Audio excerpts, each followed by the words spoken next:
Ciao amici e amiche del segno della bilancia, benvenuti, io sono Angela e questo è Exoteric World, è così che mi trovate sui social. Questo è l'oroscopo settimanale dal 20 al 26 luglio. Prima di iniziare vi ricordo che è una stesa generica, prendete solo ciò che vi risuona di più, se volete potete integrarla col vostro ascendente per avere più informazioni. In descrizione trovate le recensioni dei mazzi usati, i link per acquistarli e i link alle playlist per conoscere il significato delle carte della Sibilla Lenormand e della Sibilla italiana. Vi invito a iscrivervi e abbonarvi al mio canale per sostenere il mio lavoro. Vi ringrazio moltissimo se lo farete o l'avete già fatto.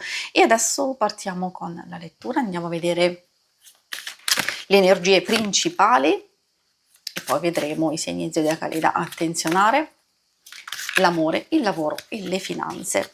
Partiamo con la prima carta, quella del cavaliere, è un'energia di rapidità e di movimento, quindi può indicare l'arrivo di notizie, di idee, di visite, di novità e informazioni, novità di vario genere, magari un qualcosa che può riguardare di più la sfera, diciamo, personale e anche forse sentimentale, quindi quella un po' più stretta a voi. Ci sono anche delle situazioni in fase di evoluzione e profonda trasformazione. In pratica la bara ci sta dicendo che qualcosa volge alla fine, alla conclusione, magari un ciclo di esperienze o di cose che avete vissuto. A volte semplicemente si può trattare di una brutta giornata o qualche evento nello specifico che magari in realtà può anche darci l'opportunità di rivedere meglio alcune cose della nostra vita e quindi anche aiutarci a fare dei cambiamenti. Quello che ci stanno dicendo le carte in questo momento è che potrebbe essere una settimana abbastanza intensa, molto forte, ci sono anche delle cose che possono darvi fastidio, delle incombenze, dei ritardi, furti di energia, varie situazioni, forse anche persone.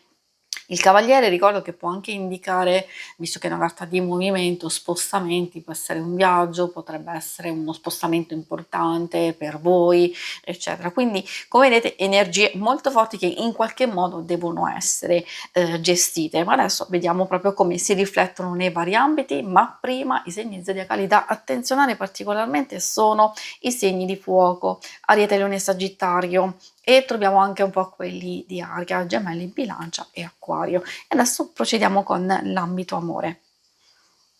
Ambito amore, vediamo coppia, relazioni più importanti di amicizia e famiglia e poi vediamo i single.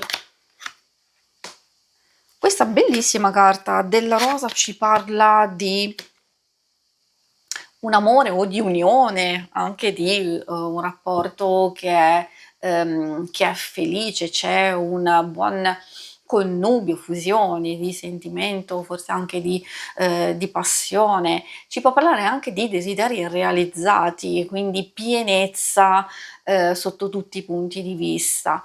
Quindi abbiamo un'intesa profonda, un coinvolgimento, ma anche un compimento che può essere una soluzione di un qualcosa che riuscite sicuramente a trovare insieme per questioni esterne o cose che riguardano voi. Ecco perché l'intesa può essere molto utile, perché magari ci si può aiutare, ci si può sostenere al meglio anche nelle situazioni più complesse.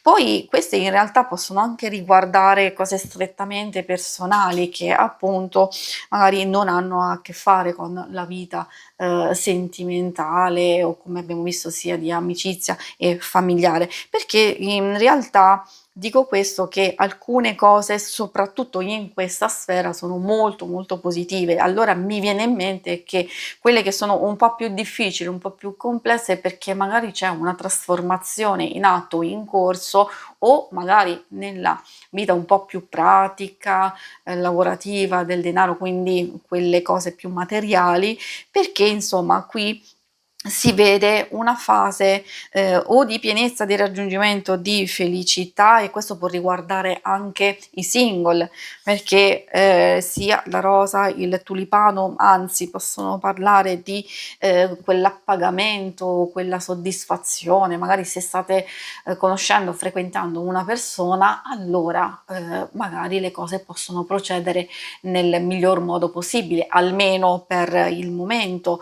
Oppure potrebbe esserci una nuova conoscenza. Il fatto che il tulipano possa indicare, una dichiarazione, una persona che magari, si fa notare o può attirare la vostra attenzione. E adesso procediamo con l'ambito più materiale, quello delle finanze, del lavoro, e anche magari se avete qualche progetto in particolare. Vediamo la carta del vedere. Questa porta comunque delle notizie, delle cose che stiamo anche osservando, valutando, quindi sia messaggi, notizie, di un qualcosa che magari abbiamo intrapreso che potrebbe essere favorevole, quindi dobbiamo solo aspettare, l'evoluzione. Potrebbe esserci una fase un po' difficile, ma l'abbiamo visto già sin dall'inizio, c'è sia la carta della nemica e la carta vecchia signora, che fa riferimento a situazioni pregresse, situazioni che, forse ci portiamo dietro, che non ancora sono risolte, possono essere legate al denaro, alle finanze, o anche dei progetti in via di sviluppo che non decollano, che sono bloccati, che sono fermi.